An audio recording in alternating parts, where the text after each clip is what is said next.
निंकर जी और जिन्होंने शोध प्रबंध को यूपी मॉडल के रूप में यहाँ पर आज हम सबके सामने प्रस्तुत किया है, आईआईटी कानपुर के वरिष्ठ प्राध्यापक प्रोफेसर मणिंदर अग्रवाल जी, प्रदेश के मुख्य सचिव आर.के. तिवारी जी, अपर मुख्य सचिव स्वास्थ्य समेत यहाँ पर मंच पर उपस्थित मेरे साथ टीम 9 की वह सभी सदस्यगण जो कोरोना कालखंड में, इनमें से ज़्यादातर सदस्य ऐसे हैं जो मेरे साथ पहले दिन से यानी 25 मार्च 2020 से कोरोना प्रबंधन के इस कार्य के साथ जुड़े हैं। इसमें अपर मुख्य सचिव गृह हैं, अपर मुख्य सचिव ग्राम्य विकास और पंचायती राज हैं जो इस समय राजस्व का काम भी देख रहे हैं, अपर मुख्य सचिव सूचना हैं, इसके साथ ही कृषि उत्पादन आयुक्त हैं, IIDC हैं,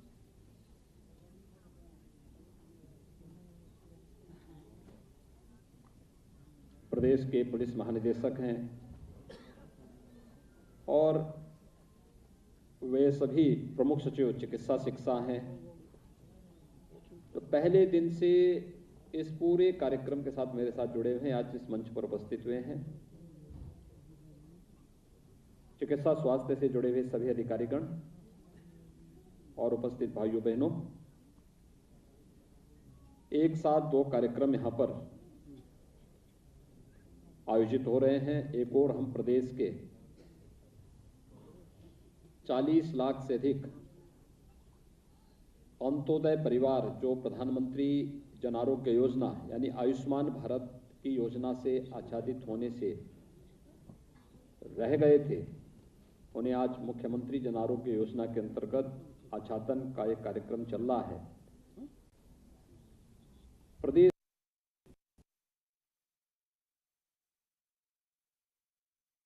मुख्यमंत्री जन आरोग्य योजना के अंतर्गत आच्छादन का एक कार्यक्रम चल रहा है। प्रदेश में एक बड़ी आबादी इससे लाभान्वित होगी। हम सब जानते हैं कि आदरणीय प्रधानमंत्री जी ने आज से 3 वर्ष पहले दुनिया की सबसे बड़ी स्वास्थ्य बीमा का कवर आयुष्मान भारत प्रारंभ किया था और आयुष्मान भारत देश के अंदर 50 करोड़ लोगों को इस योजना से प्रतिवर्ष 5 लाख का स्वास्थ्य बीमा का कवर दे रहा है। तो उत्तर प्रदेश के अंदर 6 करोड़ लोग आयुष्मान भारत के साथ प्रत्यक्ष और अप्रत्यक्ष रूप से जुड़े हुए हैं। लेकिन चूंकि 2011 की जनगणना के उन आंकड़ों के अनुसार इसमें ICCC के सर्वे के अनुसार जो बहुत सारे परिवार ऐसे थे जो छूट गए थे, वे भी अपने आप को वे उपेक्षित महसूस न करें, इसके लिए राज्य सरकार ने पहले चरण में जब सर्वे किया, इस प्रकार के लोगों की शिकायतें आ रही थी तो हम लोगों ने ऐसे 8,43,000 परिवारों को, यानी 8,43,000 का मतलब उस समय भी अगर इस संख्या हम देखेंगे तो लगभग यह संख्या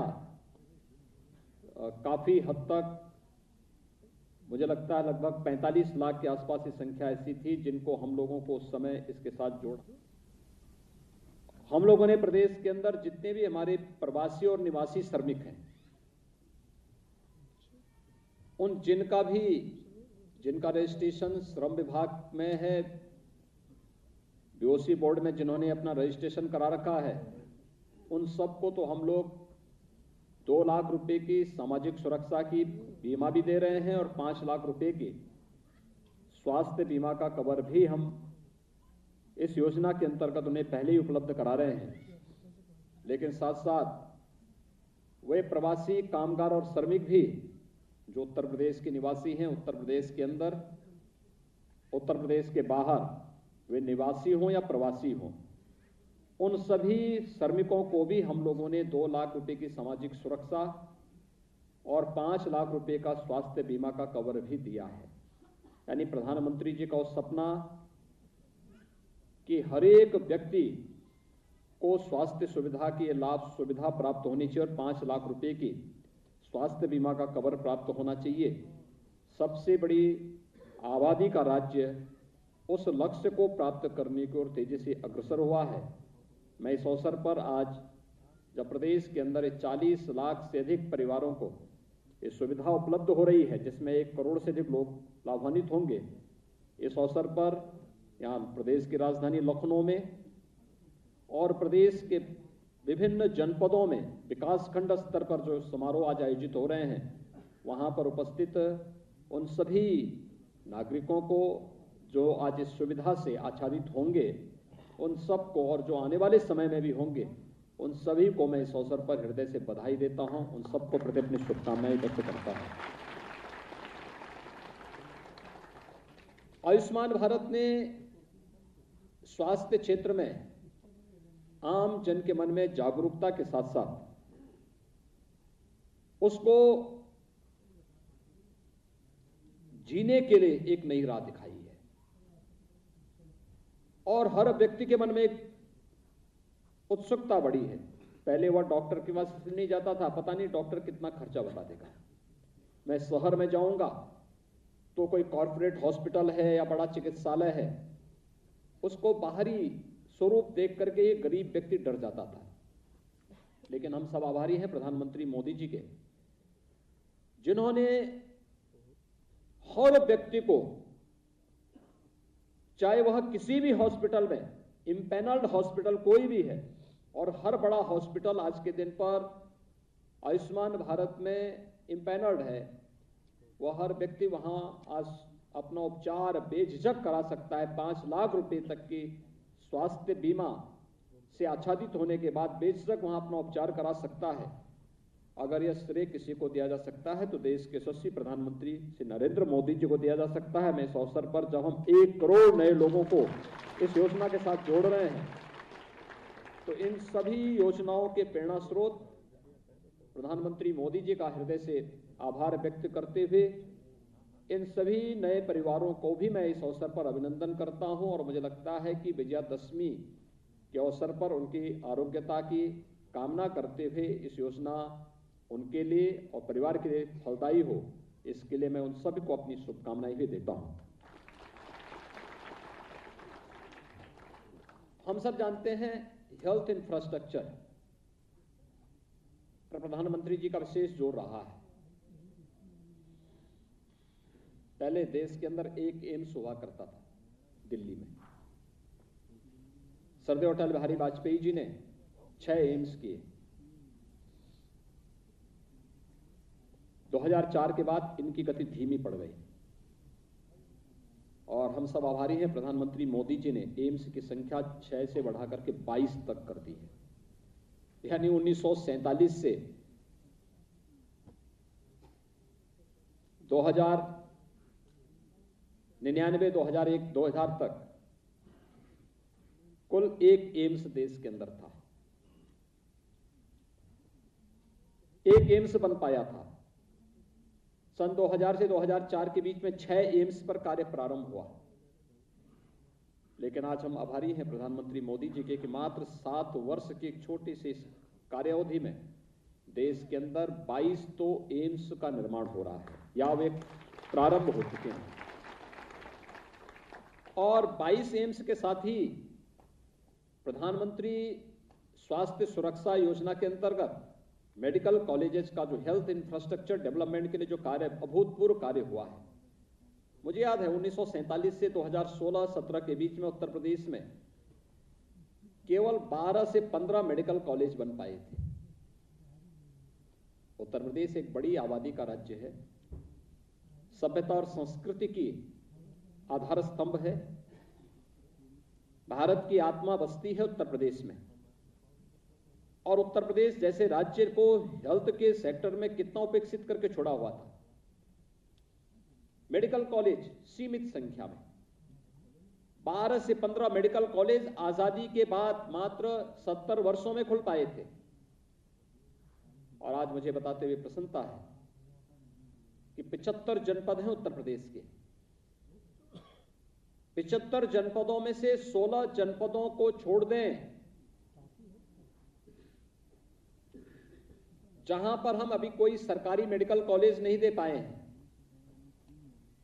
तो बाकी सभी 49 जनपदों में सरकारी मेडिकल कॉलेज या प्राइवेट मेडिकल कॉलेज का एक अच्छा हेल्थ इंफ्रास्ट्रक्चर हम लोग वर्तमान में खड़ा करने में पूरी तरह सफल हैं। उधर हम लोग उस इंफ्रास्ट्रक्चर को खड़ा कर रहे हैं। और जो 16 जनपद हैं, इन 16 जनपदों के लिए भी हम लोगों ने पीपीपी मोड पर एक स्कीम निकाल दी है कि वहां पर सरकार और निजी क्षेत्र मिलकर के मेडिकल कॉलेज की स्थापना करके हम हेल्थ इंफ्रास्ट्रक्चर को और मजबूत करेंगे। और उस दिशा में प्रदेश सरकार, यानी जब हमारा 5 साल का कार्यकाल पूरा होगा राज्य सरकार का, तब प्रदेश के सभी 75 जनपदों में एक मेडिकल कॉलेज अवश्य होगा। और इस लक्ष्य के नया प्रयास। इसकी अहमियत क्या है?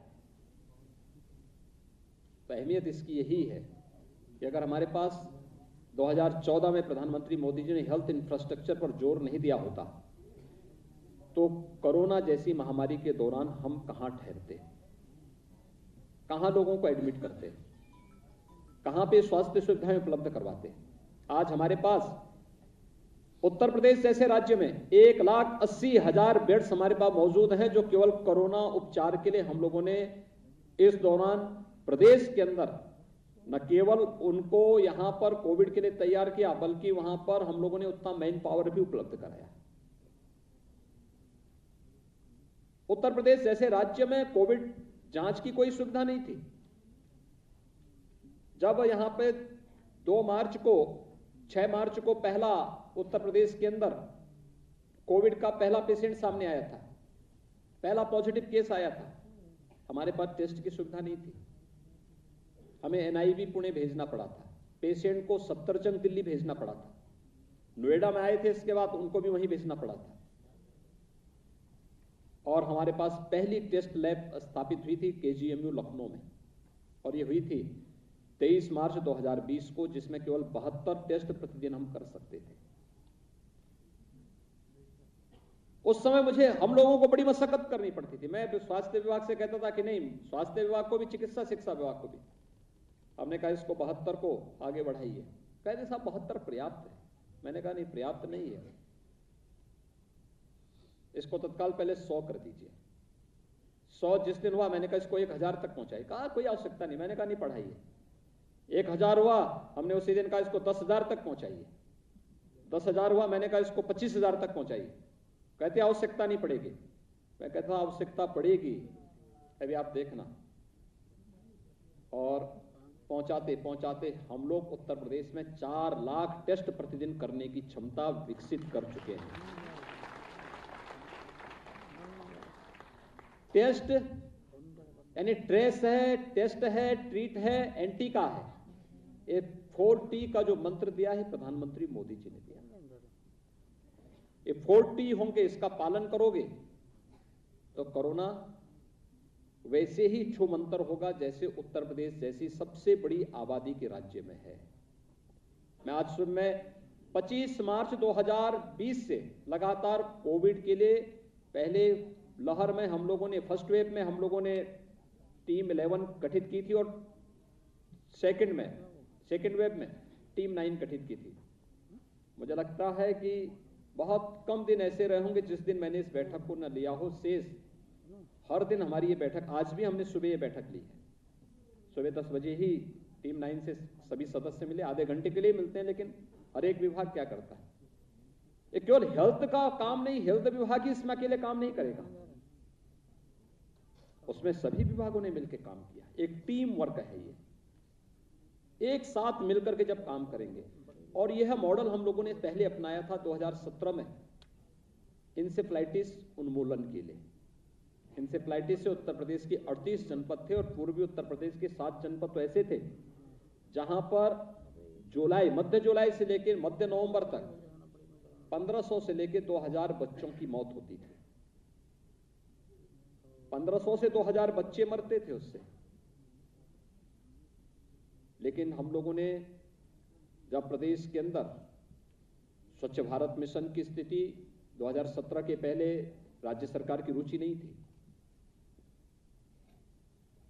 पेयजल उपलब्ध हो, शुद्ध पेयजल हो, इसके में भी रुचि नहीं थी। लेकिन 2017 के बाद जब इस दो पर ध्यान देते हुए अंतर विभागीय समन्वय समिति बनाई, कन्वर्जेंस में और एक टीम वर्क में कितनी ताकत है। पहला मॉडल हमारा खड़ा हुआ था इंसेफ्लाइटिस उन्मूलन के लिए। आज मुझे बताते हुए प्रसन्नता है कि स्वच्छ भारत मिशन और जल जीवन मिशन, इन दो योजनाओं को ईमानदारी से लागू करने का परिणाम क्या रहा। हमारे विभागों ने, स्वास्थ्य विभाग, ग्रामीण विकास और पंचायती राज, चिकित्सा शिक्षा, नगर विकास, बाल विकास और पुष्टाहार, बेसिक और माध्यमिक शिक्षा, दिव्यांगजन और समाज कल्याण विभाग, इन सभी ने मिलकर के जब काम प्रारंभ किया, लोग कहते थे ग्रामीण विकास और पंचायती राज क्या करेगा। हमने कहा स्वच्छता और सैनिटाइजेशन के साथ साथ शुद्ध पेयजल ग्रामीण क्षेत्र में उपलब्ध कराएगा। नगर विकास स्वच्छता पे ध्यान दे, हर घर में शौचालय हो, जो वंचित है उनके शौचालय बन जाए, खुले में शौच से मुक्त रखिए। परिणाम आज आप देखते होंगे, पूर्वी उत्तर प्रदेश में हाहाकार मचा रहता था। इस समय मौतें होती थी, व्यापक पैमाने पे होती थी, क्योंकि मरने वाला वहां पे उस समय गरीब था, कमजोर तबके का व्यक्ति था, कोई नहीं पूछता था। मीडिया की सुर्खियों की भी खबर नहीं बनती थी। मुझे याद 2017 में जब हम लोगों ने इंसेफ्लाइटिस उन्मूलन का अभियान कुशीनगर से प्रारंभ किया, तो हम लोगों ने सबसे पहला काम स्वच्छता अभियान के साथ शुरू किया और उन परिवारों को साबुन वितरित किए। तो मीडिया 3 दिन तक मेरे खिलाफ ट्रायल चलाया था, देखो गरीबों का अपमान कर रहे हैं।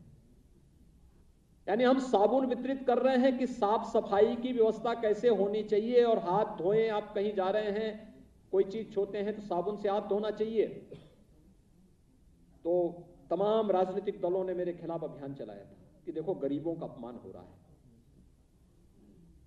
लेकिन हम लोगों ने उसकी चिंता नहीं की, क्योंकि हमारे सामने लक्ष्य था कि हमें इनसे। लखीमपुर खीरी मामले को लेकर कांग्रेस आज राजभवन के सामने धरना देगी। कांग्रेस का मौन व्रत का कार्यक्रम आज है। कांग्रेस लखीमपुर मामले में केंद्रीय गृह राज्य मंत्री अजय मिश्रा को हटाए जाने की मांग कर रही है। प्रियंका गांधी लखनऊ में हजरतगंज में गांधी प्रतिमा के पास जो है मौन व्रत रखेंगी।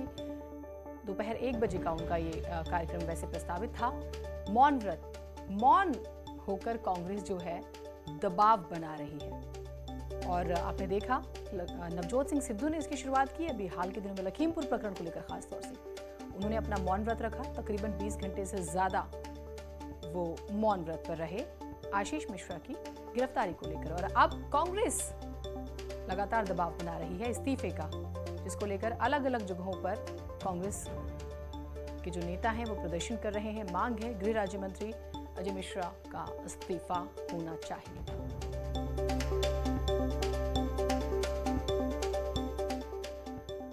प्रियंका गांधी के मौन व्रत पर यूपी सरकार के मंत्री सिद्धार्थनाथ सिंह का बड़ा हमला। सिद्धार्थनाथ सिंह ने कहा है कि प्रियंका गांधी को पत्र लिखकर राजस्थान और छत्तीसगढ़ का गूगल मैप भेजेंगे। प्रियंका गांधी को गांधी प्रतिमा पर ही यूपी सरकार के मंत्री सिद्धार्थनाथ सिंह की तरफ से गूगल मैप और पत्र दिया जाएगा। पत्र में छत्तीसगढ़ और राजस्थान की घटनाओं को लेकर इन राज्यों का दौरा कर मौन व्रत की अपील होगी।